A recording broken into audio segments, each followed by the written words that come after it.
Welcome to Watch, Review, Repeat. This is the podcast where two best friends discuss the latest in film and television and then do it all over again the following episode. My name is Colton Brown, and joining me is a shirtless Andrew Meadows. It's Andrew Meadows, that's right.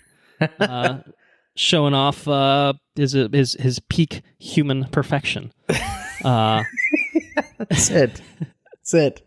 The modern man form is what I'm showing off here. The modern American man form. And we're here to talk about a very special show. Yes. Obi-Wan Kenobi, which Anna and I agree should have just been called Kenobi because it's too long. It's a mouthful. What are we doing here? But nonetheless, we're here to talk about it. All right, here's the rundown. Here's what's going on. Andrew talked about it at the end of the Top Gun episode, which we finally recorded, and he's going on a honeymoon very soon. He's leaving a couple days from when we recorded that, when we're recording this, so we don't have a whole lot of time on our hands before he's going to be gone and enjoying life in San Francisco and Napa and Alaska for a couple weeks or so. But we thought we would try to squeeze in one last episode. So we're going to try to keep it short and sweet, keep it pretty tight.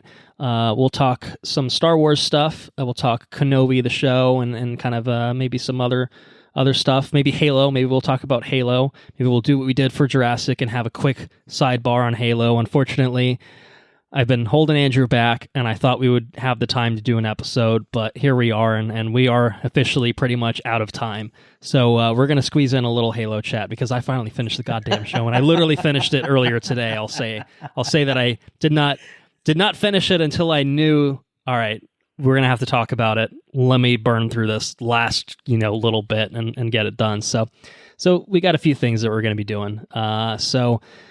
And pretty much when he comes back, I think Thor Love and Thunder will be out, so we'll probably go back in, something like that. But I think we'll be hopefully caught up on a lot of the things that we haven't had a chance to fully flesh out and explore in June until, at the very last day of June. So Kenobi. Do you have a fun fact on Kenobi? If you don't, that's fine. I have something I can offer in your place if need be. Yeah, go ahead and offer it up. All right. So, Kenobi turned out to be a 6-episode miniseries. Interestingly enough, it was originally going to be a feature film. Once upon a time, I feel like we probably would have even talked about announcements about like directorial, attachments and stuff like that for a while there. Which is Deborah Chow for the most of them, right?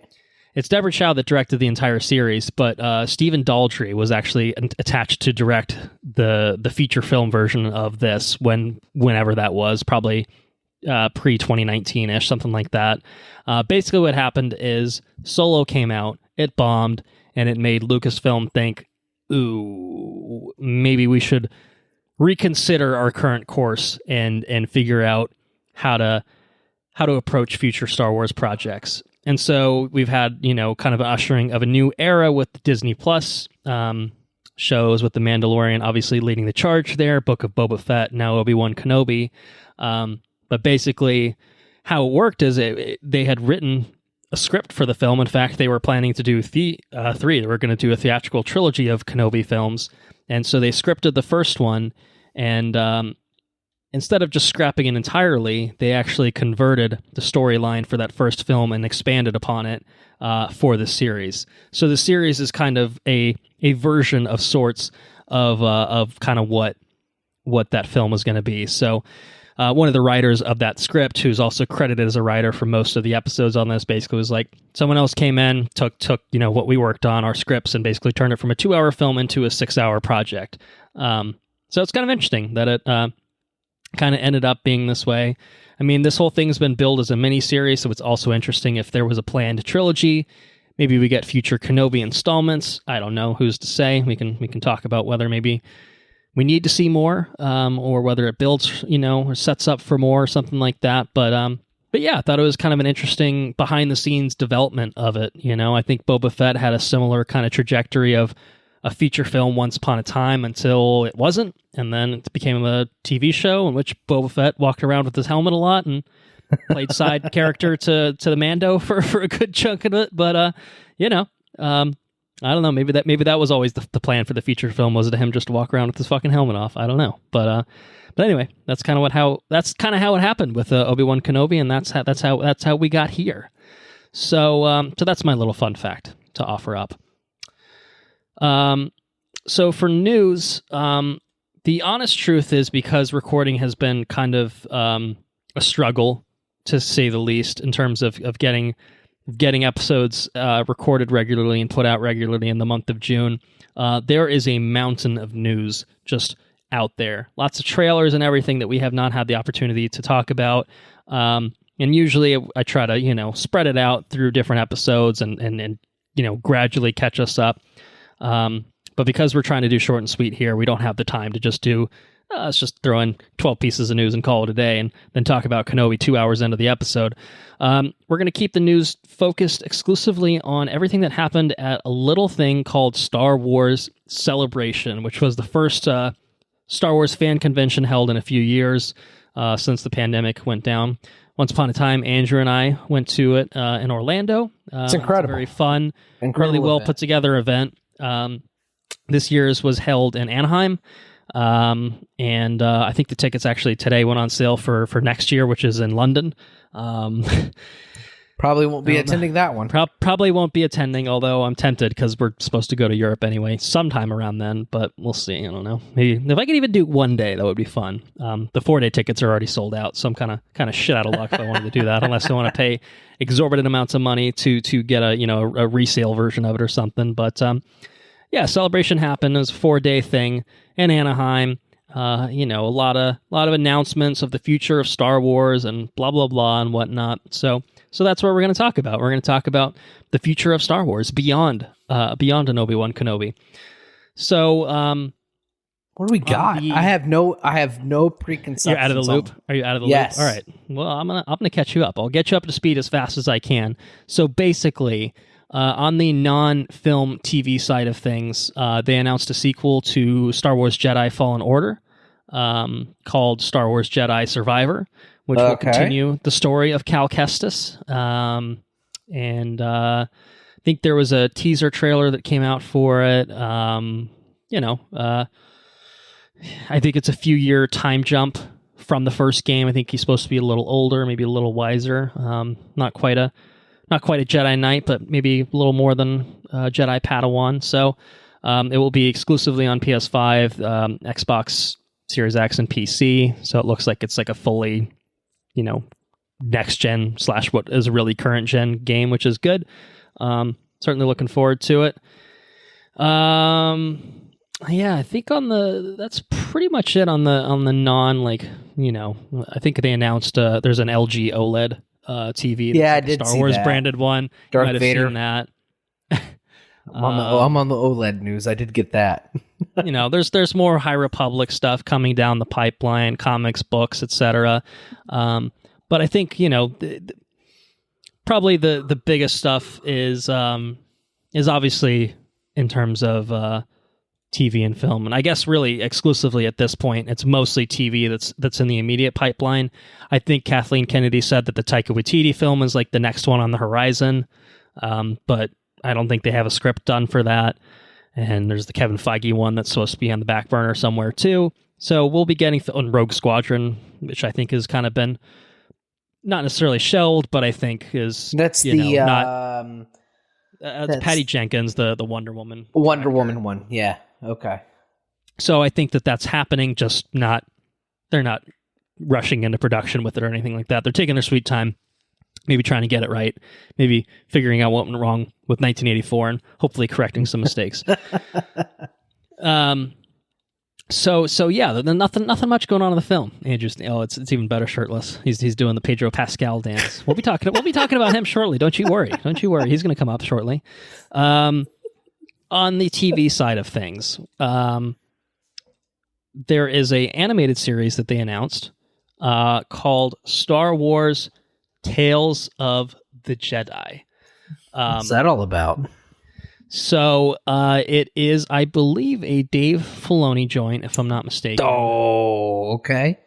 And I believe that it's not necessarily intended to be I think it's an anthology series is kind of the idea behind it, where it's going to follow like a specific point in a major character's life, but not in an era that we've like traditionally seen.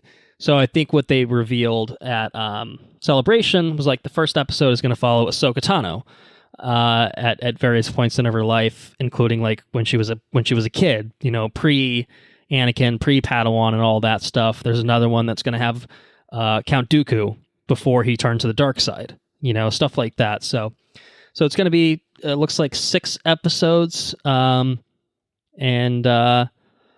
that's kind of the basics of Tales of the Jedi. I think a lot of returning voice actors for the appropriate characters. Same animation style as the Clone Wars, so it's kind of a pseudo Clone Wars Rebels continuation. And so yeah, that's kind of the basics of it. That sound interesting to you? That sounds cool. I'd be into it. 6 episodes. It's an easy get. Yeah, definitely. So yeah, I'm looking forward to that. In terms of returning TV projects, you'll be pleased to find out that both Star Wars Visions and Star Wars The Bad Batch will be returning with second seasons. Okay.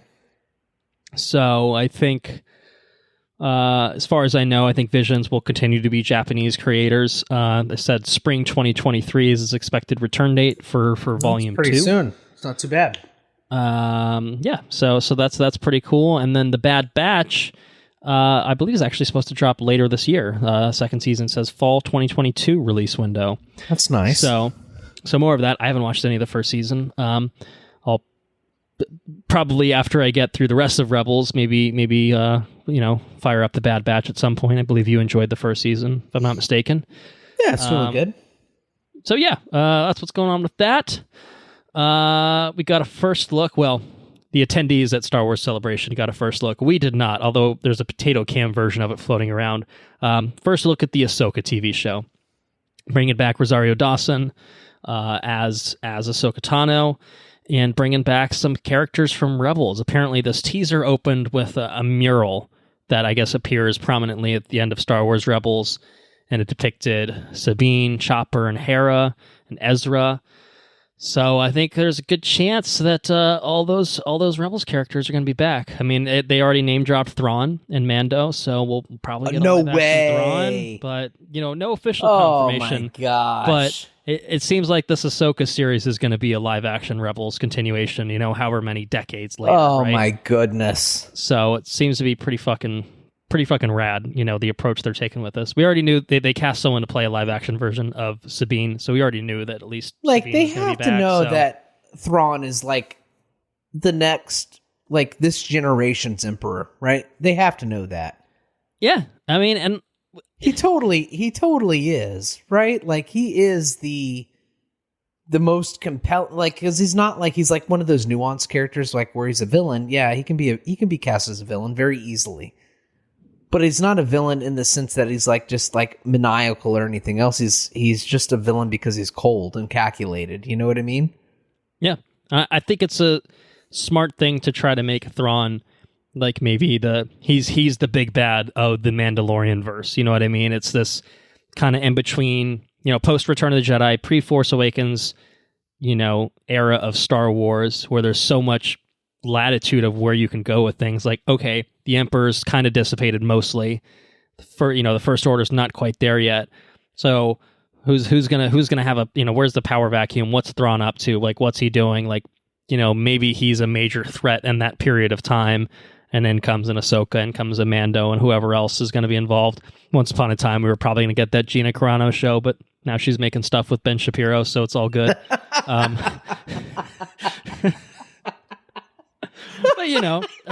I could see them, kind of the way that Marvel weaves all their shit together. Let me tell you about this and that. Fucking Ben Shapiro and his goddamn voice. Goddamn Ben Shapiro. His little fucking hat. God.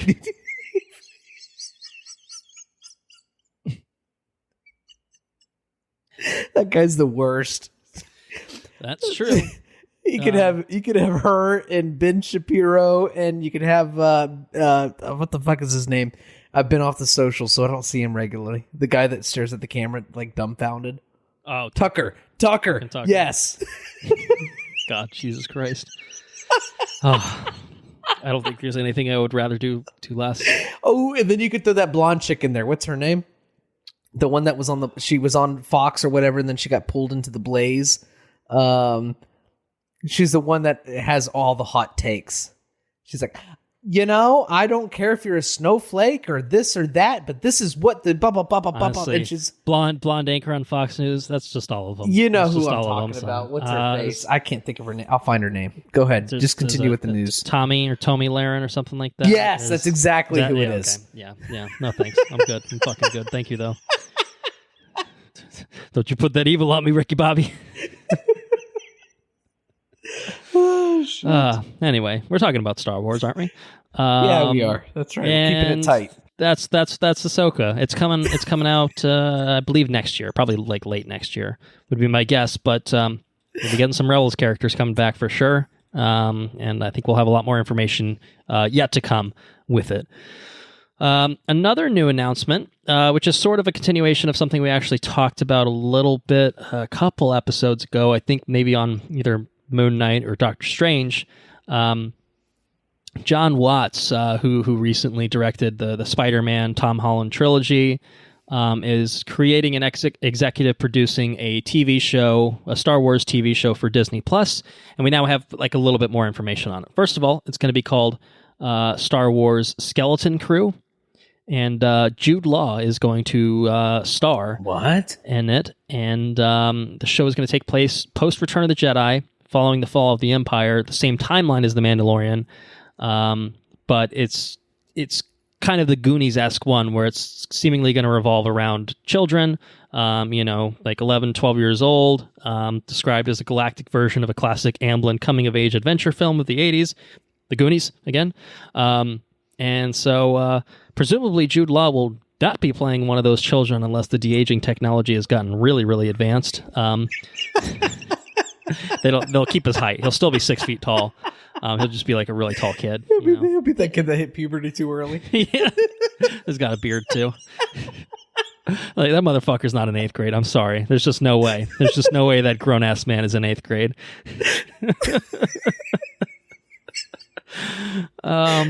So yeah, I mean, a little bit more information. We got a name and we got a little bit of casting news. And Dave Filoni is also producing this because when is he not? Why not? Technically, yeah. I think technically he did not produce Obi-Wan Kenobi, if I'm not mistaken. But he's obviously very, very, very involved with Star Wars these days. And he's also involved with the next thing on tap, The Mandalorian Season 3. We have more details on it. First of all, we know when it's coming back. It's unfortunately not this year, but we don't have long to wait. February of 2023 will bring us the return of the Mandalorian and little Grogu, and I don't know, probably Carl Weathers. Thrawn? Maybe a Thrawn? Maybe Thrawn. They could set it up. Maybe they could lead right into the Ahsoka show. Just bridge the gap between them all. I think obviously Boba Fett was clearly there. Like, there's a clear message of like, we're not afraid to just have these shows be indistinguishable from each other, if that makes sense. You know what I mean? Yeah, totally. So I wouldn't be surprised. There was a teaser shown at Celebration. Again, potato cam versions of it available if you look in the right spots on the interwebs.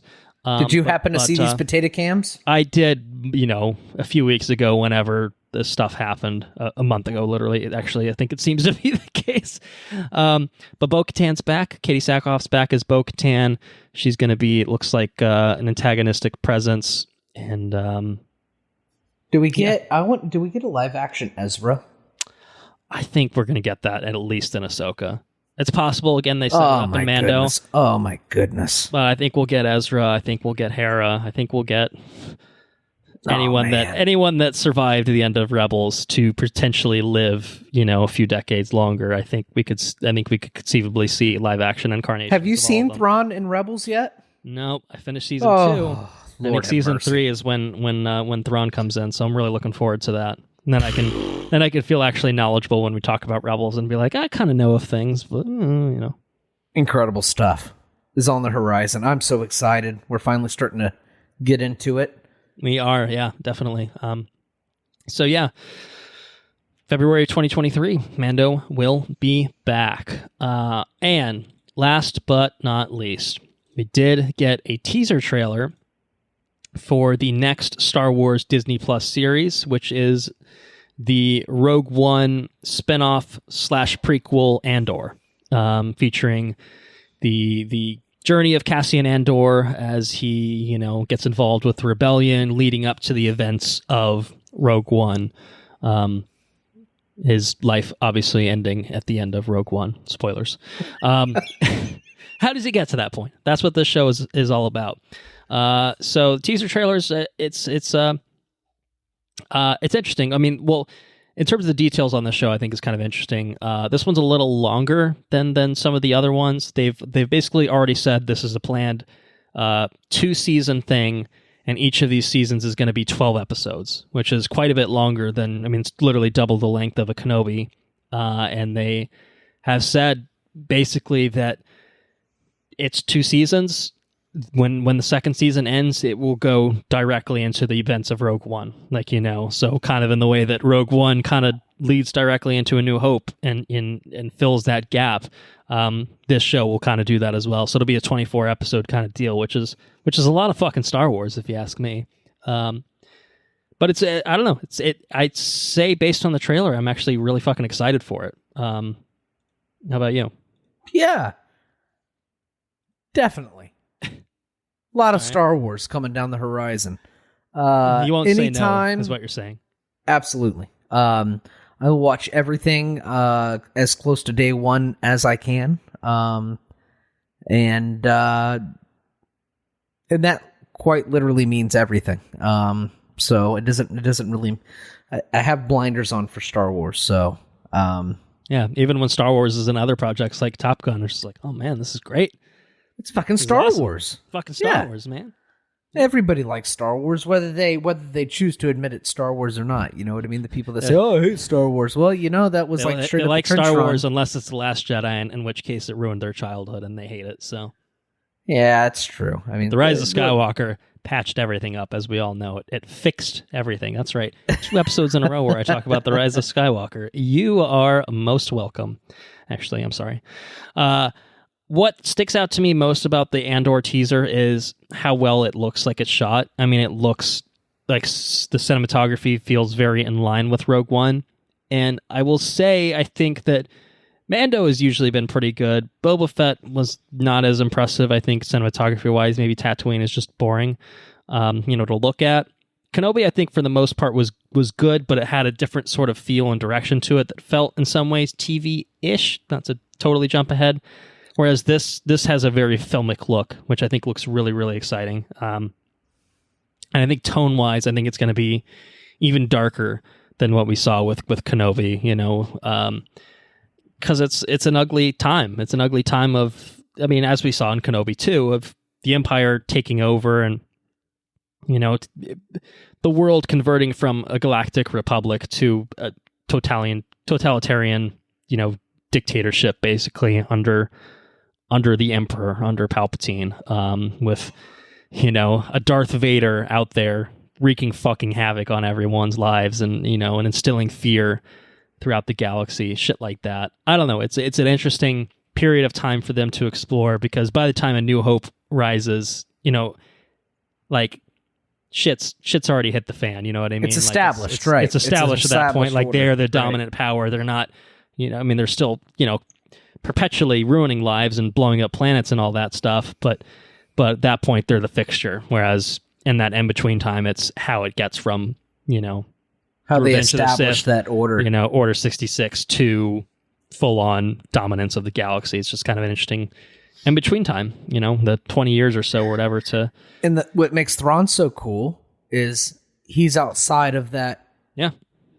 He's out. I mean, his people exist outside of the order of the quote unquote galaxy. You know what I mean? He's the Chiss Ascendancy are existing outside of the reaches of the Emperor, right? So I don't know. There's a lot of really cool stuff that just seems like it's just ripe on the vine to take. You know, it's I say it every time we talk about Star Wars. It's so exciting to be here and now and present in this like time where we can see like one of the coolest, like one of my favorite like IPs being able to be explored on such a mainstream level, you know. So it's really cool. We're eating good. That's what you're saying. We're eating good. That's what I'm saying. So Star Wars Andor will be streaming August 31st.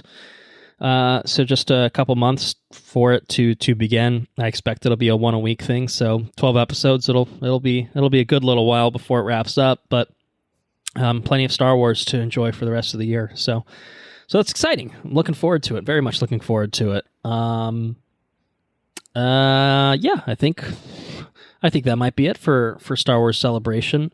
Sure, we could have gone and bought hundreds of dollars worth of art and brought it back.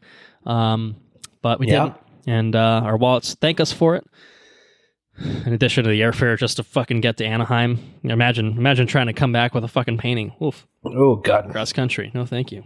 No, thank you. So, yeah. Would you like to talk about Obi-Wan Kenobi at this point in time? Obi-Wan Kenobi. Hello there. Hello there. Yeah, let's get into it. All right. Obi-Wan Kenobi is a Disney Plus exclusive series, potentially miniseries. I guess we'll see what the hell they do with it, but billed as a miniseries presently. Story is by Stuart Beatty and Hossein Amini. Scripts written by some combination of those two names, as well as Joby Harold, Hannah Friedman, and Andrew Stanton. Yes, this man's name is in fact Joby. Don't even worry about it. Joby Obi. All 6 episodes were directed by Deborah Chow, who has directed previously on The Mandalorian. So not her first foray into to the Star Wars-averse, but all 6 episodes under her helm. The show stars Ewan McGregor, Moses Ingram, Rupert Friend, Sung Kang, Vivian Lyra Blair, Kumail Nanjiani, Indira Varma, O'Shea Jackson Jr., and ... Hayden Christensen. He's back, baby. Jedi Master Obi-Wan Kenobi sets out to rescue young Princess Leia after she is kidnapped while being pursued by Imperial Inquisitors and his former apprentice, now known as Darth Vader. Did you know that? Did you know that Anakin and Darth Vader are no way? One you stop and it. The same. That's right. Big spoilers. Sorry, I should have held that one back. So, non-spoilers. What'd you think about the 6 episodes of Obi-Wan Kenobi? All right, so just an overview of Obi-Wan Kenobi. I thought it was entertaining. I thought it was interesting. It was it was a breath of fresh air to see Ewan McGregor back as Obi-Wan. Hello there. I think he does a fabulous part in this. He does a fabulous job as acting as like a middle-aged Obi-Wan, I feel. Like he's still got imaging to do to get him to Sir Alec Guinness's level. But, absolutely. He's still a little noticeably older than we last saw him in Revenge, for sure.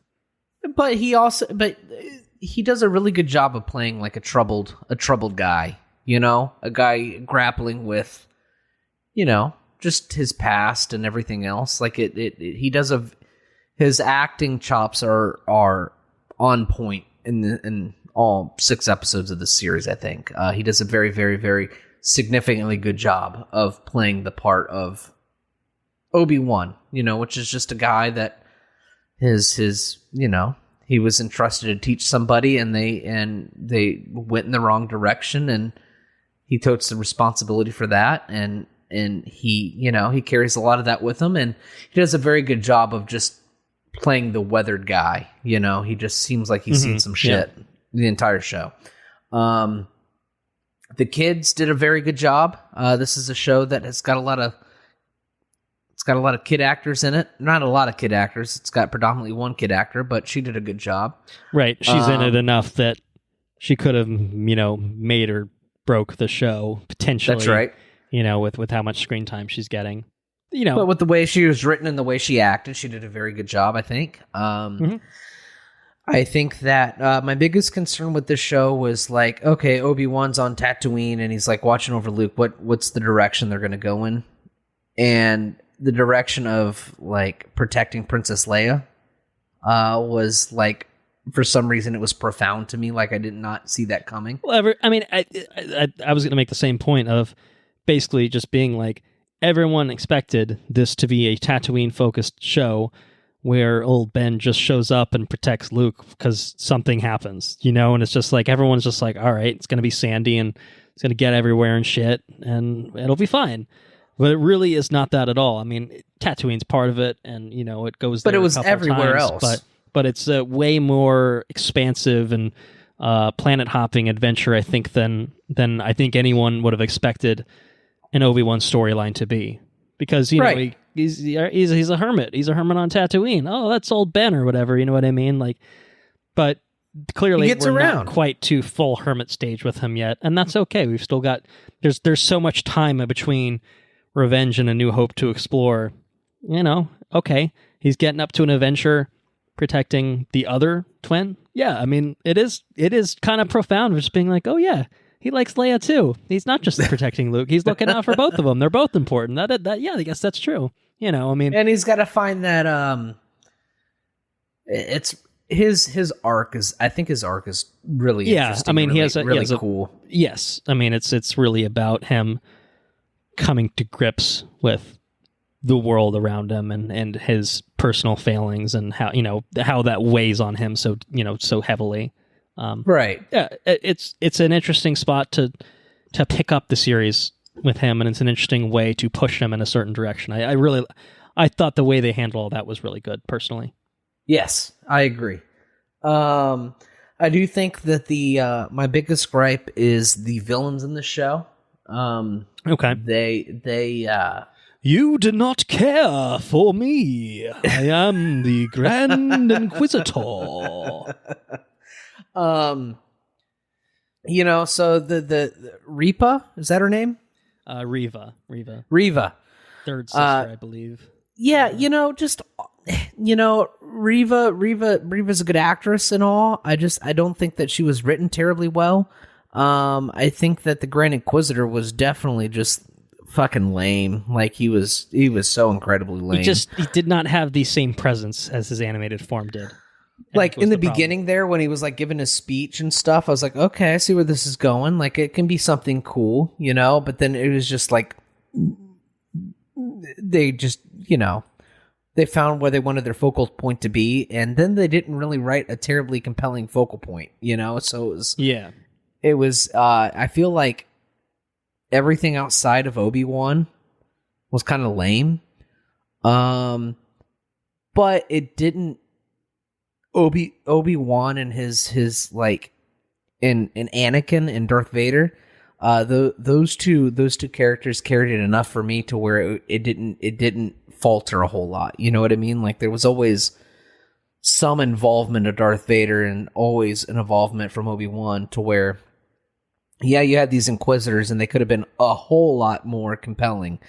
But at the end of the day, you do still have Darth Vader and Obi-Wan. I think if you didn't have the Vader as a fallback, then it would feel really lacking in the villain department. Because I in general agree. I liked Reva pretty well. I thought that, I think that her character was interesting in the way that they went about telling about her character was interesting, but I thought that like the Grand Inquisitor just felt hokey.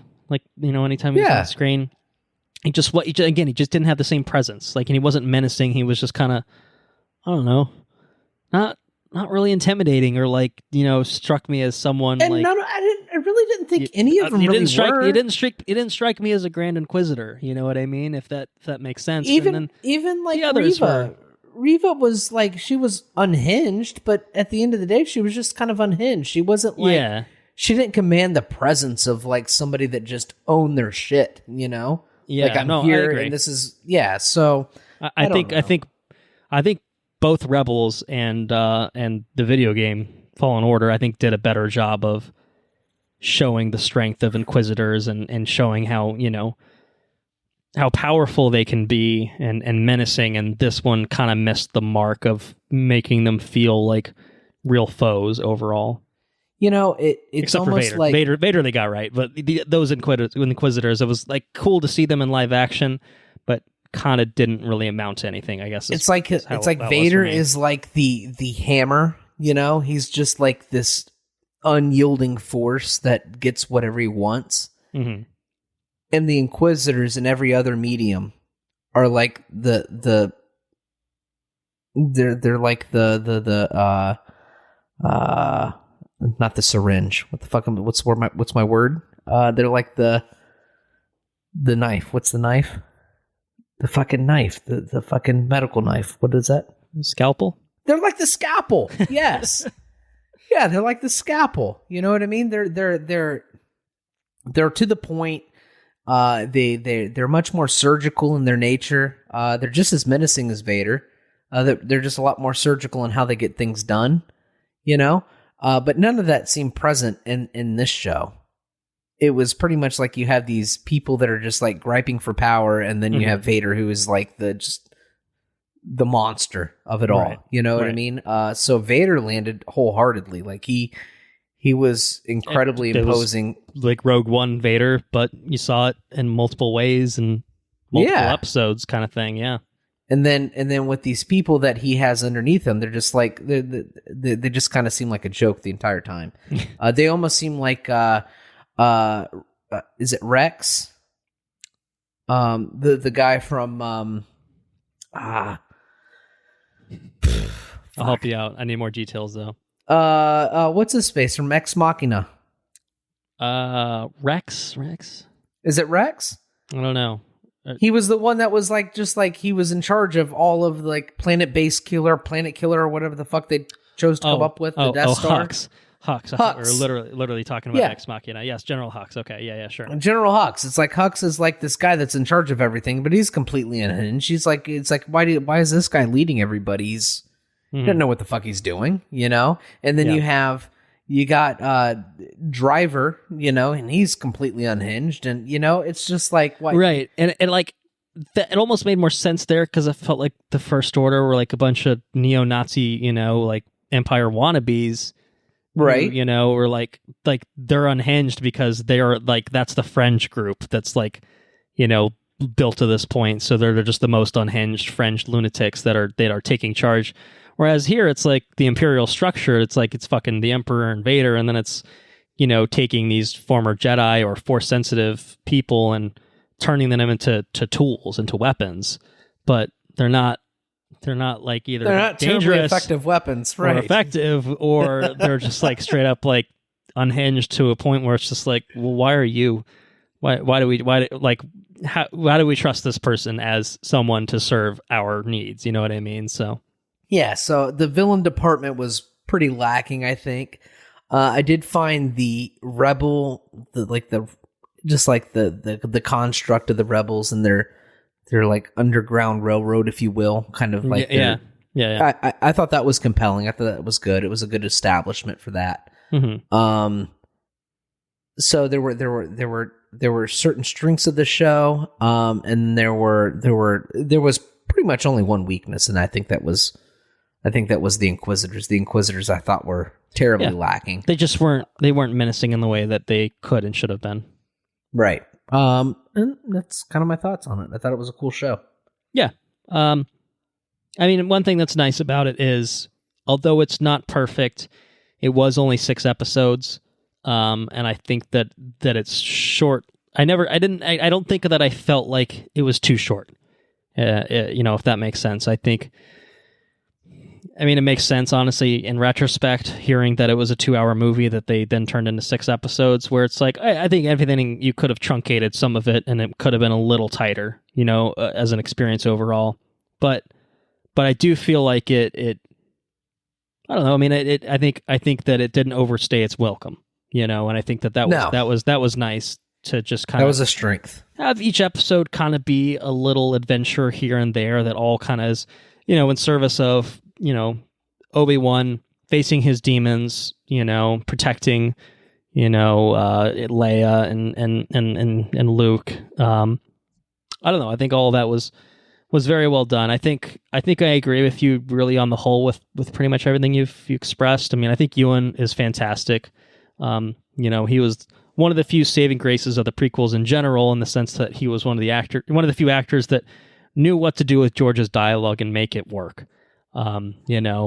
Hayden and Natalie Portman and others, I think, were kind of, fell victim to George's, bad writing skills and lack of overall direction, I think, where they just couldn't do a whole lot with what they were given. And Ewan was kind of someone who could rise above that, and I think he's really good here. It's nice to see him, handle better material. Maybe it's not perfect, but it's significantly better and it's more interesting. And I think it's a good kind of soulful kind of performance for Ewan and in getting into the depths of a broken Obi-Wan Kenobi who's kind of, has his mission, but I think has still lost hope a little bit, and faith in the world around him, certainly. And I think that's really interesting to see. The globe-trotting stuff, I think, was interesting. It was fun seeing new settings and dancing around. I mean, you get some cool confrontations and lightsaber stuff, which I think is really, really well done. And I think narratively, it's kind of all interesting along those lines. But yeah, I mean, it's fun. It's enjoyable, without being outstanding or amazing. I think that it might meander a little bit in its middle episodes, but I think that it sticks the landing. Importantly enough, I think importantly I thought that the finale might have been my favorite episode of it, and that to me, it leaves me with a positive taste in my mouth, a good taste in my mouth, thinking, all right, I mean, there were really cool things that happened in this, and some of it's fan servicey type stuff. It's kind of where we're at, but it's at the same time, even if it's fan servicey, it's like, all right, we're talking about the middle of Revenge of the Sith and A New Hope. It's nice to see characters and appearances that bridge the gap, and I think that ultimately a lot of it was in service of helping to take these characters on certain arcs that basically fill that void, to fill that gap between those two stories. So all in all, I was just very happy with that. I think it looked pretty good overall. I think it was pretty well shot overall, pretty well directed overall. I think it had a bit of a different directorial flair than a lot of other Star Wars. I think a lot of the combat stuff felt very differently staged than some of the lightsaber stuff we saw from either the prequels or the original trilogy, and I think mostly a good way. Yeah.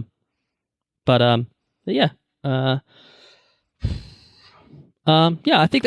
I mean, there's definitely some plot specific stuff we'll get into in spoilers, so I think that might be it for my general musings and thoughts on it. I liked it without thinking it was amazing or truly loving it or anything like that. But as a 6 episode, get in, get out kind of thing, I could see this holding up pretty well on repeat viewings.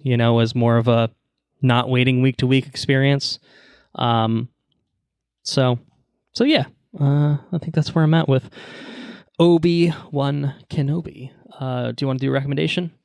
Yeah, totally. All right.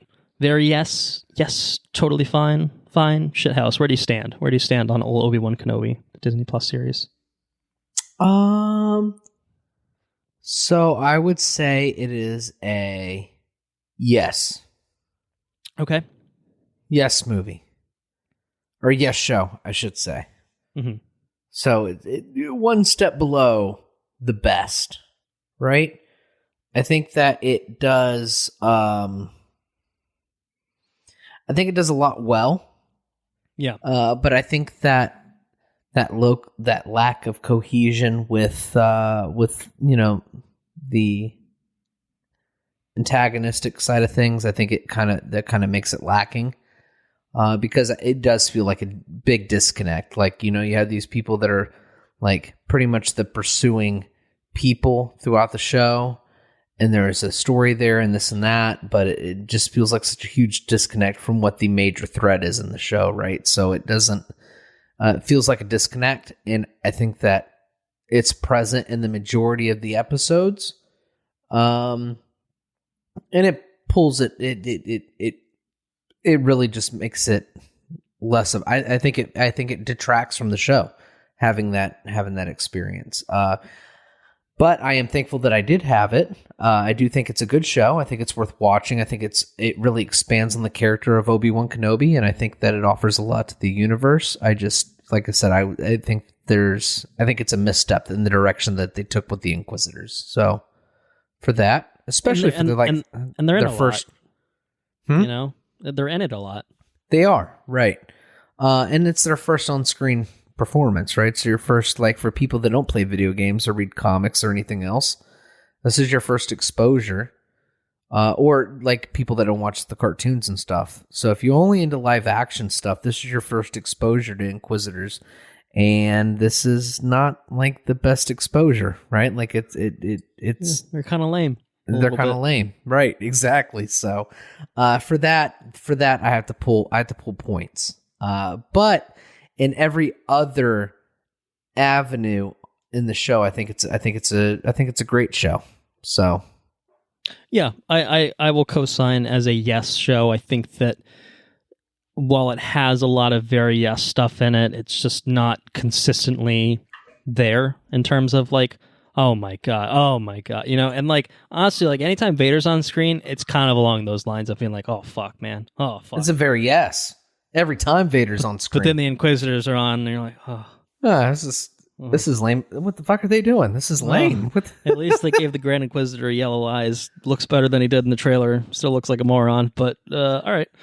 You know, yeah, I mean, there's a lot of really good story ideas, and I think a lot of it works together really well, but I think sometimes the moment-to-moment stuff isn't as thrilling or as engaging as it could have been.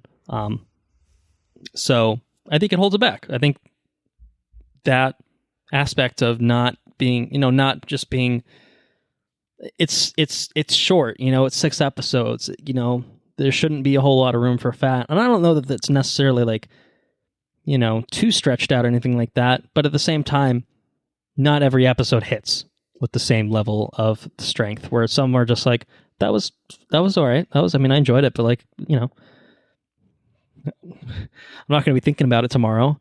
And then there are episodes where like, I'll be thinking about that tomorrow or something like that. Like, oh man, that was something. So it just didn't have that same level of consistency that I think that even something like Mandalorian has had. I think, you know, I would put this a cut below Mando, certainly above Book of Boba Fett. I don't think there's any question about that. There weren't any Vespas in this to start with, so that was obviously helpful.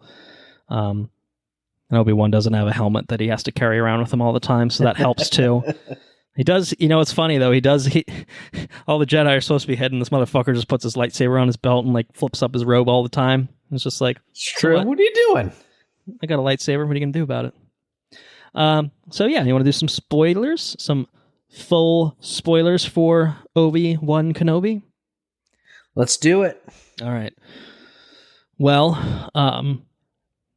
where to begin? I mean, I think obviously the finale is kind of like a lot of the biggest, I think, holy shit stuff, I would argue. Would you agree? Yeah, you get the rebels split in the helmet.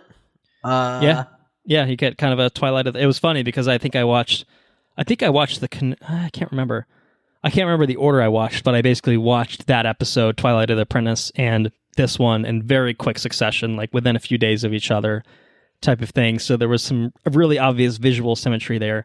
I will say the way they did it in Kenobi was really fucking neat, though. The alternating voice and everything I thought was just where it's like really fluctuating, like his like voice stuff was all fucked up. Obi-Wan he found his warrior spirit there in that battle. That was really cool. And, he found the Force. Yeah, he busted pretty out much all those rocks and like, I'm back. You know, it was really cool.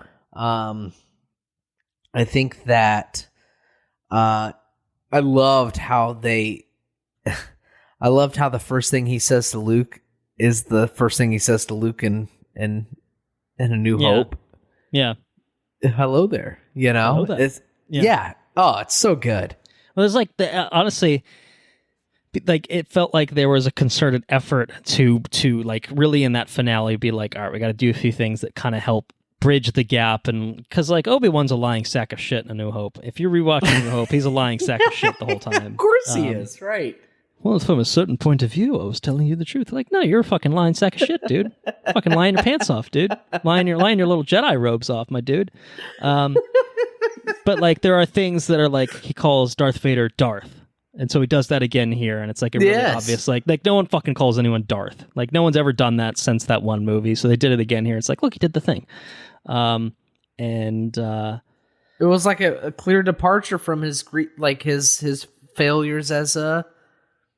His quote unquote failures as a Jedi master, like it was like he's finally let go of the guilt, and it was, I think his arc was really interesting, from basically broken Jedi who has, in some ways, it seems like kind of shut himself off from the Force. Like he seems, it's kind of like disconnected because he seems to like still be reaching out and searching for Qui-Gon, but he's really kind of detached. He's not using obviously the Force in daily life for any reason. Like he's really, like even if he hasn't consciously disconnected himself, it seems that like he's just mentally in such a state that like he's obviously not where he was as a person, and obviously he needs to be in hiding. He can't just be going out all willy-nilly using the Force and chopping people in half with lightsabers. Or no, but he harbors all that guilt for essentially everything. I think he feels responsible for it all because of who his Padawan was. Anakin. It was Anakin. It was his guy. He was his right? Padawan. Right. So he carries that with him, and then by the end of it, he figures out how to let that guilt go. And I think it was an awesome story arc. I think that's the best thing about the whole show is his arc, and the way he acted through it. Right, yeah, like it just seems, his performance throughout the show was just, it felt very genuine and heartfelt, and it felt, it transcended Star Wars in a lot of different ways. I think. I don't have a whole lot in spoilers aside from that finale. That finale was great, and then he sees Qui-Gon for the first time. Yeah, seeing fucking Qui-Gon, that was awesome. Yeah, it was awesome. Because it felt like they did like 3 episodes. Those first 3 episodes, like, Master, Qui-Gon, where you at? You out there, bro? It's like, all right, well, are they going to follow up on that? And it was nice to see them do that. Just all the finale stuff. You see the fucking Emperor for a minute there, which was awesome. Then we see, I don't know, like I could see even obviously there's a huge gap of time between part 6, episode 6 of this leading into A New Hope, but there's just so much synergy between everything there that it feels like a clean kind of jumping off point, in terms of how they leave it. Like there's a very good chance that Obi-Wan and Vader never have another interaction until A New Hope when they're on the Death Star. There's a very good chance that, this is the start of Ben's relationship with Luke. He gets introduced to him and has, a little interaction with him, and, he knows him as, that old hermit, in A New Hope, where he's probably met him a few times. He's like, that's some weird fucking old dude. Okay. Doesn't really know what's going on, but stuff like that, and Leia being back home on Alderaan and stuff like that. Vader, kind of getting his ass kicked, because he got his ass kicked. Let's be honest. Yeah, totally. And just being like, all right, I'm done with this little quest here. I know we kind of, sounds like you weren't the biggest fan of Reva, but I do think her storyline was interesting on paper. I think probably more interesting on paper than in execution. I think that, like, that's fair. The story of a youngling, who knows that the person who killed her pupils, who tried to kill her, was Anakin Skywalker, then, converted into Darth Vader, and she's basically using the ranks of the Inquisitors to channel her rage against Vader. Like, I think that's an interesting storyline. It doesn't work out well for her. She's pretty good at, there's a lot of people in this show really good at getting stabbed and then just living. And, Qui-Gon's over there being like, God damn it. I didn't know that was a Force skill to just get stabbed and live. But, I liked, I thought that it was a little sloppy in the finale of just like her like just showing up on Tatooine in the beginning and like, everything kind of happening from that point. But I mean, I enjoyed her as like such an unhinged and broken kind of character that, that she kind of realizes, I guess, the error of her ways by the end, instead of just falling victim to the dark side and just repeating the same cycle of what happened to her. I thought that was kind of interesting. Again, on paper more so than I think about it in execution. When I think about this show, I'm going to enjoy her performance, and I think that she was kind of a cool antagonist for good chunks of it. Probably the most. I mean, I would say she was the most noteworthy of the Inquisitors, without a doubt. Oh, of course. And I think she had the most prominence, but like the Grand Inquisitor could have been fucking coolest. Fifth Brother could have been the coolest, and he was fine. They were all lame as shit, but they were all a little like, I don't know, like Power Rangers kind of villains almost, in terms of like threat level and like level of menace and stuff like that. And she was the only one that felt a little bit more, I don't know, intimidating, I guess. Mostly just because you didn't know what she was going to do. Like, she cut that one fucking lady's hand off, and I was like, oh shit, she means business. Right? She was ready to kill Owen, I think. But yeah, the finale, I think, just really was just satisfying. The lightsaber duel, I think, was satisfying. Getting crushed by rocks and then throwing rocks and shit. That was all very cool. I mean, Vader's just general brutality throughout the show was incredible. I liked when he fucking ran Obi-Wan through the fire in that one episode. That was pretty crazy. That was pretty nuts. And then killing all the villagers and shit. Killing everyone. Oh yeah, and he's like, didn't he like? I feel like he force broke someone's neck. Did I make that up? He did. Yeah, no, okay. You did not make that up. Yeah, that happened. Yeah, and then the ship, and I think the fifth episode when they're leaving on the ship, and he like fucking Star Killers that shit. Holds keeps it from leaving, pulls it down, and rips it apart. I mean, that was fucking incredible. I like seeing increasing levels of power for Vader. Just absolutely ridiculously, using the dark side. I don't know how he got his ass kicked so bad by Obi-Wan. I guess Obi-Wan's pretty good at this. He's still the learner at that point, I guess. But breaks his little box in his chest and stuff. Boom, boom, boom. Just beats the shit out of that box. That's what it is. Yeah, if you just get rid of his breathing apparatus, then he's like, oh shit, I'm running out of breath. I can't. He's like me if I'm trying to go on a run. Give me like 5 to 6 minutes.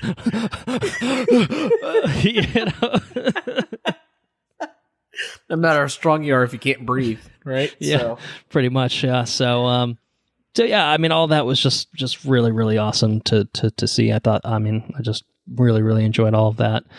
But yeah, I think the only thing that really stood out for me from this show was little Leia. I thought she was fantastic. Little Leia was pretty good. I mean, I just think she really captured like the spunkiness, the spirit of Leia, of Carrie Fisher's Leia. I thought she was really great. As being a fun, bouncing off point for Obi-Wan, and and hopeful and mischievous, and just really a good just a good representation of Leia as a character. I thought felt so true to who Leia was, and it was fun to see a little cross section of Leia when she was younger with Bail, with her adopted mother. Seeing Alderaan was really cool. It's unfortunate, obviously, that it's not going to look like that come however long, half hour into A New Hope or whatever it is. Thanks, Tarkin, you fucking asshole. But I don't know. I was continually impressed with how fun she was as a screen presence, and I was pleasantly surprised that that's the direction they went with the story, as we kind of talked about, of making that the reason that Obi-Wan gets his shit in gear. Like, it makes perfect sense. It's really smart, even if it does seem kind of obvious, because you don't really think about like Leia's connection to Obi-Wan. And like, there are some like weird things where it's like she doesn't really recognize him in A New Hope. It doesn't seem like, granted, he looks a little older and grayer and white hair and stuff like that, but it's one of those things One of these things was made first. Everything else has been made around it. As long as it doesn't explicitly break canon, then like I think everything's like, that's good enough. We can give it a pass, even if they didn't talk to each other and have like a moment of recognition.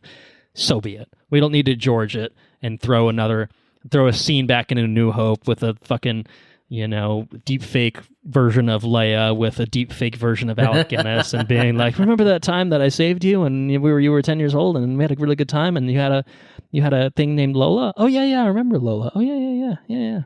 We don't need that. No one needs that shit. So we'll be all right. So yeah, I think that's what I have on Obi-Wan Kenobi. Any other final thoughts for you on spoilers? No. I'll ask you, I guess, same question as last episode. Do you want more? Do we need more? How do you feel about that? I would take another one. Take another one? I think Ewan said he's down for it. As long as he's up for it. I mean, there's room to explore, right? You still got a few years pre A New Hope, so I'd take another one. Do something different. Maybe no Inquisitors. That might be fine. No Inquisitors. And he doesn't have to rescue Leia again. Leia doesn't have to get kidnapped all the time. That's fine. Yeah. Something different, something fresh. That'd be cool. I'd take it. Yeah, but me too. I know that I've got to go to bed. I know that. You know that? I know that for a fact. Well, I think that we need to have a quick conversation on one thing, and then maybe you can go to bed. Does that seem like a good plan? Yeah. What do we got? I think we need to talk about Halo. Oh, I think we need to talk about it. This might wake you up. The rage might wake you up potentially. We've been putting it off for a long time. I think your thoughts on it have been pretty plain thus far. But indeed, all of Halo has aired. All 9 episodes have aired. We have now both watched all of it. As of today, we have both watched all of it.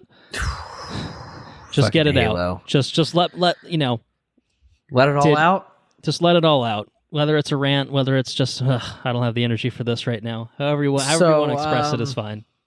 Halo was incredibly disappointing. I stayed in it for however many episodes there were. Because all 9 of them. All 9 episodes, because I wanted it to be something more. It's real simple on paper. You have aliens that are bad. And you've got Master Chief, who is a machine. And then you have him who finds his humanity through like an AI, which is interesting. And that's, ultimately that's pretty much it. Like, there's not a whole lot to Halo. Right? Yeah, like there's like lore of like what's the significance of the Halo and what are the Covenant after, and and you can find all that out. What's the military like all about? Like explore it. Maybe, but on surface level, I just maybe just follow the games. Maybe just follow the games instead of just writing a different fucking show for no reason. Maybe that would be my advice. Stick to the script, my dudes. Stick to. I heard an interesting article. I don't know if we talked about it here or not. I don't know if we talked about it at all. But there was an article where somebody wrote that they think that the people that made Halo like happened to watch their friend play Halo in college, and they never quite. Like, yeah. I think we might have mentioned this. Maybe at one did point, we? But yes. Okay. But either way, that's fine. They like went to bed drunk after watching their friend play like two like levels of Halo, and then like they thought about it like 15 years later and like, oh yeah, that's a thing, and they tried to write something about it, and this is what came about it. There was a whole lot, like the vast majority of the show was a whole lot of unnecessary shit. Like it was actively incredibly frustrating, especially like when you're like so deep into the show and you have one episode completely based off of somebody that you don't give a shit about. Like you actively get angry when they're on screen. The show is just so frustrating because it starts to scratch at something that might be cool. And then it just like swerves left. Like, yeah, psych, we're going this direction. You won't hear about this for another 2 episodes. And then when you finally hear about whatever you thought was cool, turned out it was lame as shit anyways. And like, you didn't really like, why would I care about that? I'll say this right now. You can be as spoilery as possible, and I don't think anyone's going to care. Yeah, it's just, it like, Like, there's a little girl with the mohawk. The worst fucking haircut of all time. What the fuck were they doing? I don't know what she was, whatever, that's a thing, I guess. And like the people on her planet like have access it's a to mullet. the Halo. It's not a mohawk. They have access to the Halo like through the well or something, like a lot of the shit just didn't make any sense. Like you're going to drink this drink and it's like Halo juice and you're going to like be able to see you're going to be able to know. But the whole thing was just fucked. Then the real question is, who gives a shit? Again, why? When it finally started to hit, which is like the last episode, was over. Master Chief died. Yeah. And then Cortana took over his body, and then it straight up turned into like a FMV of Halo. Like, okay, they're coming in waves. Get ready, all right. And they did the first person thing. I honestly was like, it was weird. I feel like the CG throughout the show was fine, and then that last episode, they're just like, we're just gonna do a video game cutscene. People won't notice the difference. And I was like, and that's what it was. That's the difference. That's what it was. It was a pre-rendered video game cutscene for like 20 minutes there. And I was like, honestly, this is better than the one episode that was about Quan Ha. I'll take my video game cutscene. It's like, and that's amazing, right? Like, I'm willing to take subpar shit, just make it simple and make it fucking Halo. Yeah, right. I think the show got worse as it went on. I think was don't even get me started on the world building. You're getting me worked up. They got these. We're to the point where humankind has explored the galaxy. We've populated all these planets, and we have these warthogs, which are these like badass all-terrain vehicles. Right? And people stand in the back and they got these machine guns and this and that. Well, you don't get any of that. You get very minimal exposure to people actually using the Warhogs for what they're supposed to be used for. But one thing you do get to use them for is weightlifting. When you're crippled, you're broken up. We can strap it up to a pulley and you can pull it. That's a good use of that. Yeah. And the other thing you can do is they use a shit ton of gas because they sound like V8 cars, and they're revving them up, and they had to put 9 fuel tanks on the back of them because they use so much gas. There's like literally fuel tanks on the back of these like sci-fi cars. It irked me to no end. And then you got the doctor who's kidnapped all the kids. And then the doctor made like a clone of herself or some shit. And it's like, what are we doing? What are we honestly doing? It's so unnecessarily convoluted. And like bafflingly so of just, like, oh, we got, the Covenant captured this girl when she was a child. And she's got a knife fingernail. A blessed one. And she has a fingernail that has a laser in it. And she's going to go infiltrate the humans, but then maybe she's sympathetic, but then I don't know. She's going to rip the fingernail out. She had sex. She had sex, and she's like, "Oh, humans aren't so bad." And Master Chief fucks confirmed. Yep, that's good. And then she pulls the finger.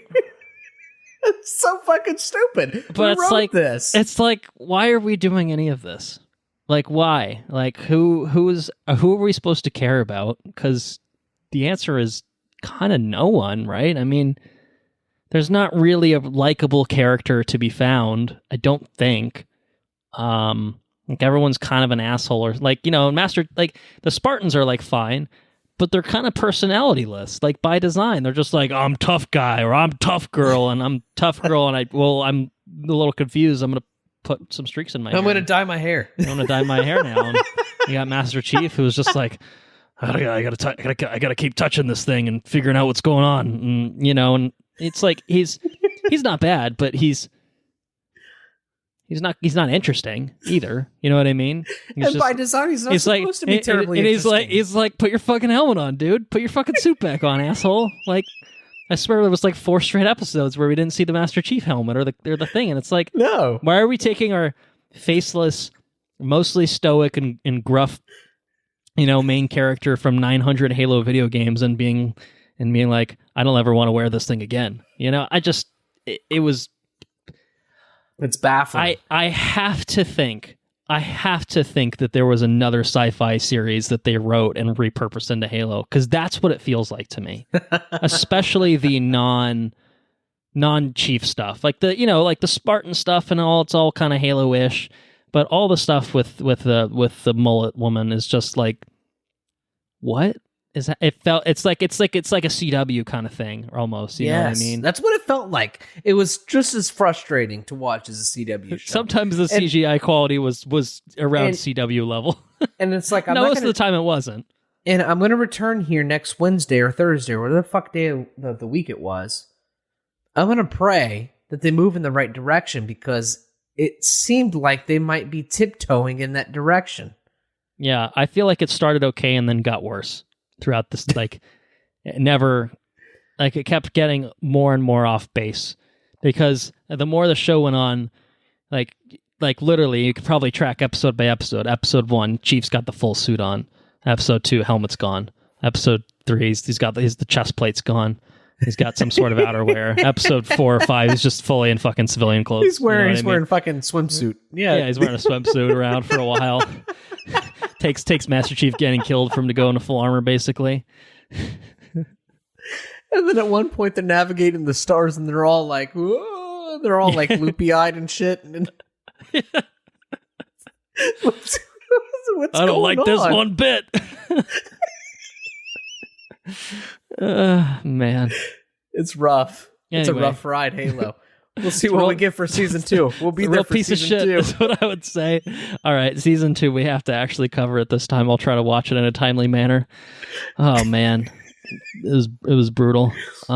It's got to be better, right? I mean, I feel like it sets itself up to be. It feels like they wanted to do a lot of exposition and background to get to the stuff that people actually might give a shit about.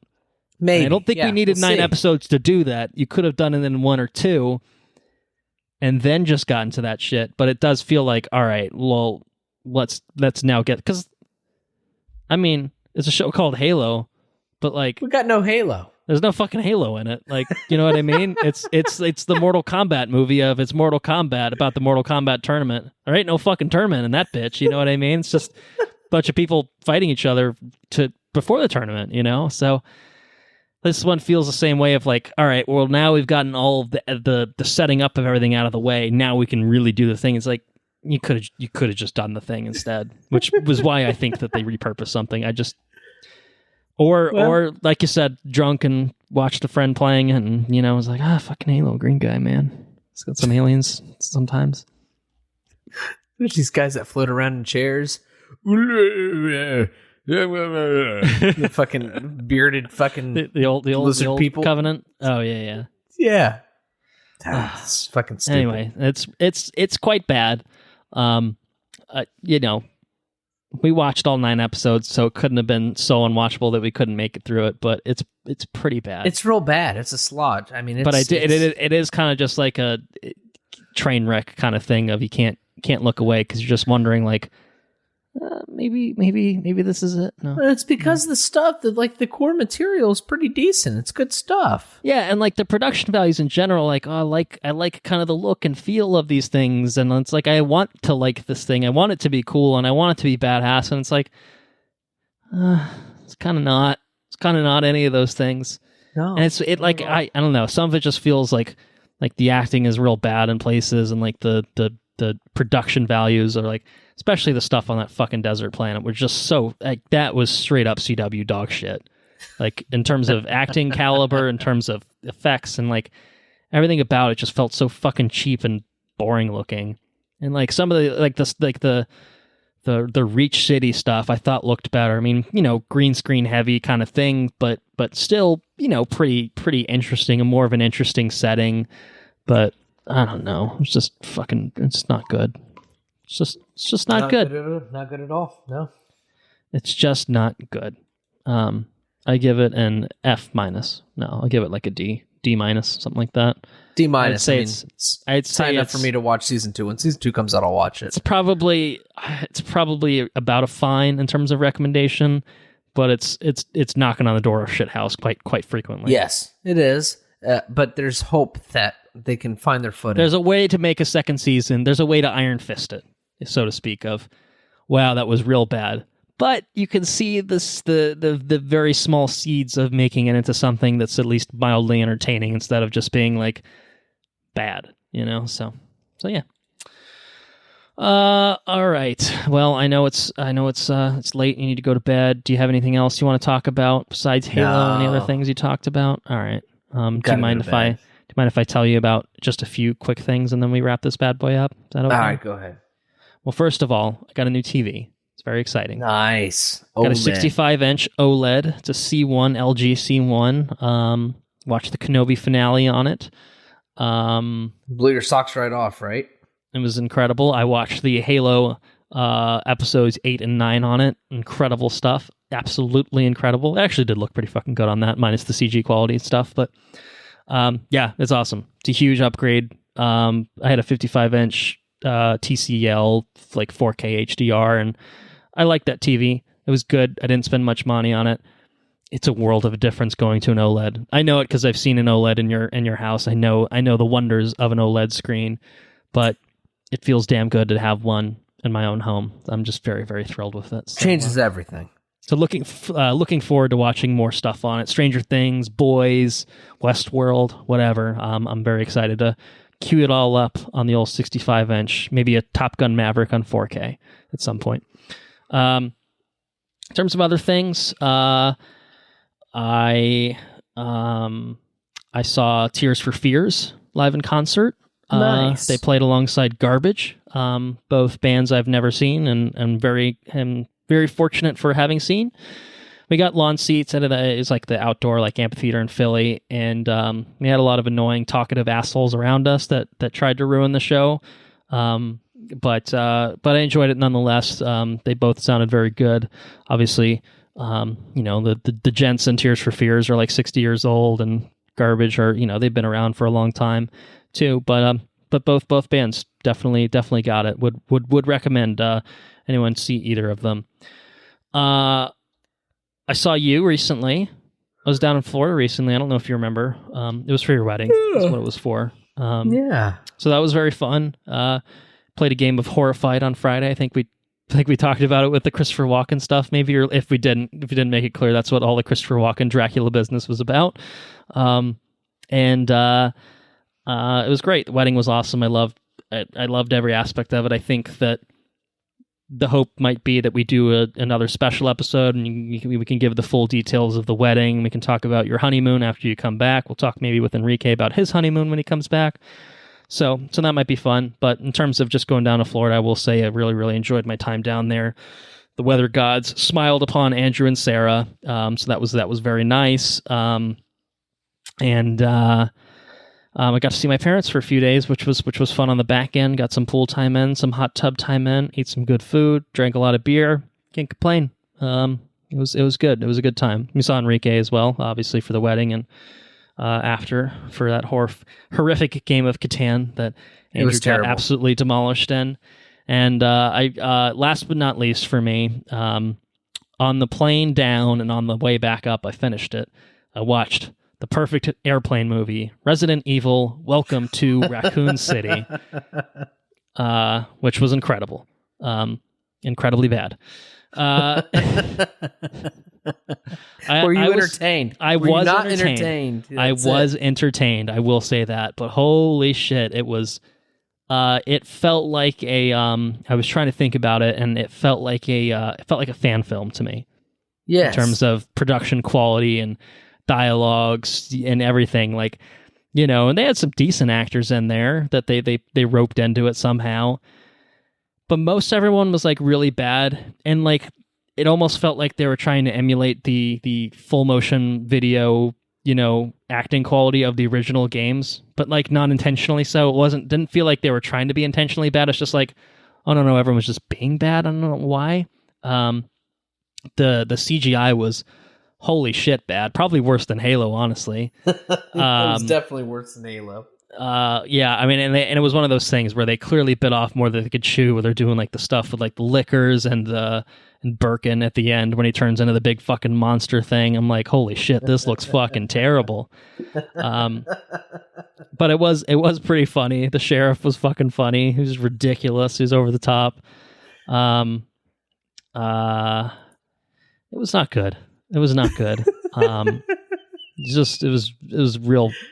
Did you laugh out loud on the airplane? I did. I don't know if I laughed out loud, but I definitely chuckled to myself quite a bit, which is the equivalent of laughing out loud on an airplane. It's good. I think. It's good. But I was entertained. I'll say that I was entertained, and I absolutely, under no circumstances, do I want any more. But I would probably watch it on another airplane flight if it came down to it. Yeah, it was. What movie did I say it was better than? Do you remember? I feel like this movie, Resident Evil, was at least entertaining, whereas there was something else you watched that was like very much not entertaining. Right. I don't know. When did you watch Resident Evil? Did you watch it around the time it came out, or did you like rent it later on or something? I feel like I watched it on a Sunday a few weeks ago, or a couple weeks ago, or whatever. I can't remember. I don't know. It's been a while. It has been a while, I think, but I don't know. Anyway, do not recommend Resident Evil Welcome to Raccoon City. It's pretty short, but it's just not really worth your time unless you're like a diehard Resident Evil fan. Or if you're stuck on an airplane. If you're stuck on an airplane. It is better than the Paul W.S. Anderson ones. I will say that. At least it treats the video games with a little like amount of respect. Like, again, it's almost like trying to do too much. Like, it's basically combining Resident Evil 1 and 2, which don't really need to be smashed together this way. And it's obviously doing a very poor version of that. But at least it felt like it was trying, which is why it feels like a fan film. Like, fan films are almost like too respectful of the source material that they can't find a way to adapt it. They just have to do the same thing over again. And then it just turns out to be like, you don't have the money to pull this off. And that's really what this one felt like. So yeah. All right, that's it for me, which is to say Andrew can be released to go to bed, and he's got some packing to do probably tomorrow because he's got to leave for his honeymoon, which is very, very exciting. Sure, he's excited to get the days worth of work over tomorrow. Yes, one more day. One more day, that's right. So I'll say for now, thank you all for listening. If you enjoyed what you heard, please spread the word. Patreon.com/Watch Review Repeat. Get early access to all of our regular episodes, as well as time exclusive access to bonus episodes, special episodes in the future, that sort of thing. Websites, watchreviewrepeat.com. We are on Twitter at WRRPod. We are on Facebook at Watch Review Repeat, and we're on Instagram at Watch Review Repeat as well. Questions, comments, or suggestions. It'll be some time before we record again, so plenty of time to send things our way. WatchReviewRepeat@gmail.com if you want to send us thoughts on anything you've been up to. I'll be happy to talk about that when we reconvene in the future. Our intro and outro track is Mechanolith by Kevin MacLeod at Incompetech.com, licensed under the Creative Commons by Attribution 3.0 license. So yeah, here's the deal. I mean, we're recording this basically the tail end of June. By the time this goes up on the feed, it'll obviously be sometime end of July, presumably. Andrew will probably be mid-honeymoon or maybe nearing the end of his honeymoon by the time this particular episode comes out. But it'll be a minute before we sit down and record something. Fortunately, I think by virtue of throwing the Jurassic coverage into Top Gun and doing a little Halo in this, we've kind of cleared the slate, so to speak. Got a lot of news that we'll figure out how to catch up on, but I think the only big thing that I think Andrew's going to be missing out on is Thor. Thor: Love and Thunder will be dropping in the middle of my cruise. Maybe they'll have it on the cruise ship. I don't know. Sometimes I feel like they have movies or some shit like that. I don't know how that works. Never been on a cruise myself, but I think we'll figure out a way to cover that probably when he comes back. I think that might be the next one on the queue, on the docket for us, but we'll figure it out. We'll figure it out. So thanks, Andrew, for indulging me and doing a quick little one, rattling another one off on Obi-Wan Kenobi, and I hope you have a very, very lovely honeymoon. Drink lots of wine in Napa. Don't get trapped in Alcatraz. Enjoy San Fran and enjoy the cruise. Enjoy a nice long cruise, cruising in Alaska, my home state. Well, thank you. I intend to. and congratulations once again, obviously on your recent nuptials. Thank married. you, sir. So yeah, we'll have to hear from you when you come back, I guess. We will do it. All righty then. Why don't you take everyone out? Take care now. Bye then. Bye then. Wait, no, that's not right. Later's on the moon, Shay. That's it.